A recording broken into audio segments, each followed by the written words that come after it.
আমরা নার্স, আমরা আমাদের আপনজনদের ছেড়ে, আমাদের ছেলে মেয়ে সন্তান মা বাবাকে ছেড়ে দিনের পর দিন রাতের পর রাত হসপিটালে ডিউটি করি। অন্যের সন্তানকে বাঁচানোর জন্য আমরা প্রাণপণ চেষ্টা করি। অন্যের মা বাবাকে সুস্থ করার জন্য আমরা অক্লান্ত পরিশ্রম করি।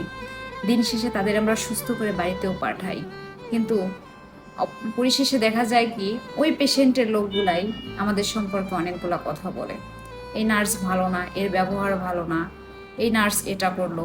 আসলে খুব কষ্ট লাগে এই কথাগুলো শুনলে, যে যখন একটা পেশেন্টকে আমরা নিজের সর্বোচ্চ চেষ্টা করে তাকে আমরা সুস্থ করি, সুস্থ করে বাসায় পাঠাই, আর তারই লোক আপনজনগুলো আমাদের কৃতজ্ঞতা না জানিয়ে আমাদের সম্পর্কে এইসব বাজে মন্তব্য করে, তখন খুবই কষ্ট লাগে যে আসলে আমরা কাদের জন্য কি করি। নিজের ছেলে মেয়ে সন্তানকে রেখে রাতের পর রাত নাইট ডিউটি করি। আমাদের মধ্যে অনেক নার্স আছে যাদের বাচ্চা 2 বছর, 1 বছর বা 6 মাস, সেই বাচ্চাকে রেখেও কিন্তু 12 ঘন্টা নাইট করতেছে। কতটা কষ্ট, বাচ্চারও কষ্ট আর নিজেরও কষ্ট। আর এই কষ্টটা করছি কাদের জন্য? আমাদের এই পেশেন্টের জন্য, অন্যের মা বাবাকে সুস্থ করার জন্য, অন্যের সন্তানকে সুস্থ করার জন্য। কিন্তু পরিশেষে আমরা কি বদনামের শিকার হই। আমরা ভালো না, আমরা খারাপ। আসলে কি বলবো, খুবই কষ্ট লাগে এই কথাগুলো শুনতে।